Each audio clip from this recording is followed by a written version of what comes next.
Tell your neighbor that's why you can't be in a hurry for anything. Well, and I remember 20, almost 26 years ago, Bishop Bernard Jordan was at my father's church. They called me out, prophesied to me, saying God has this dual anointing on you. You're going to be called to an office of an apostle and a prophet. I knew nothing about that. I just came out of the streets, lost, hurting, felt like I was a black sheep of the family, just lost in life. And all of a sudden they telling me, so first of all, I didn't know what an apostle was. Didn't really know what no prophet was.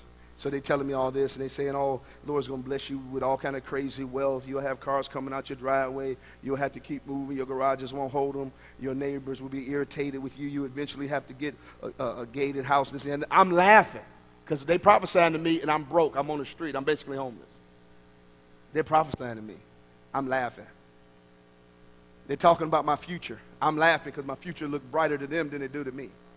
Why would I laugh? Somebody's got a word that I'm going to make it out of what I'm in, and it's going to be greater, and it won't be no comparison. I laugh because my faith is not where they're at. They're looking in the realm of the spirit. I'm looking in the realm of now, and I'm like, you can lie to somebody else, but you ain't going to lie to me. And then all of a sudden, they go into my past to tell me something that is no way they would know unless I told them or somebody very close to me told them. And as soon as they told me that, my legs left from up under me, and I hit the floor. And I said to myself, if I went down, I wasn't going no floor because I didn't believe falling out on no floor. Don't get down on no floor to impress nobody. But all of a sudden, I was on the floor. And I kept commanding my legs to get up.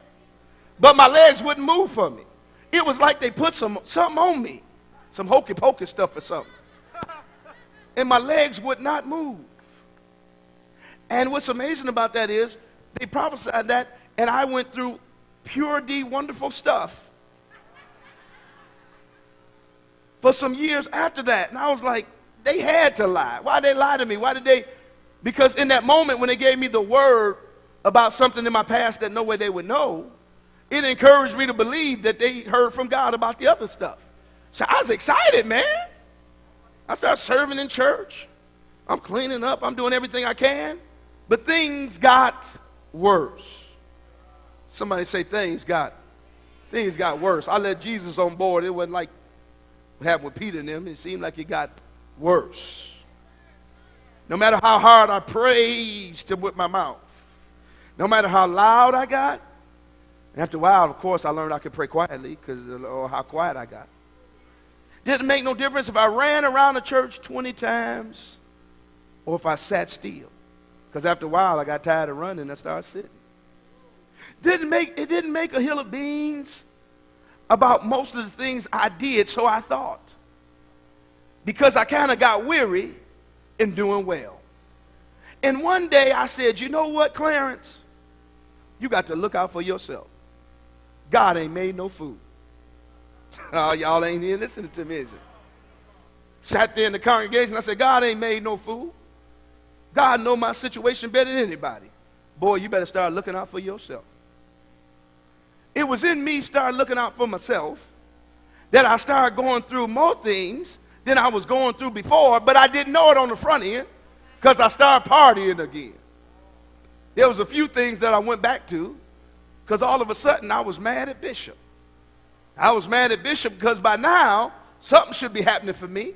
Looking at him, all these things was happening for him. Why ain't nothing happening for me? I ain't going to blame God. God ain't prophesied to me. You did.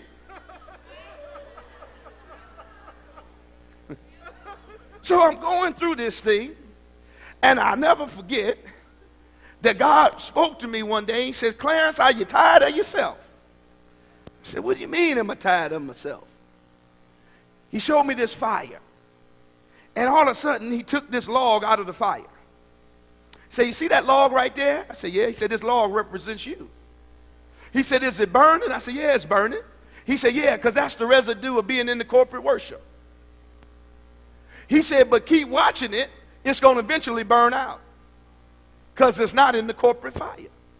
I said, the corporate fire? He says, when you look in the fireplace and you see all the logs in there burning, a log can catch fire, but it don't burn without the other logs. It'll have a residue of fire until it burn out. He said, the devil is setting you up to burn out, son.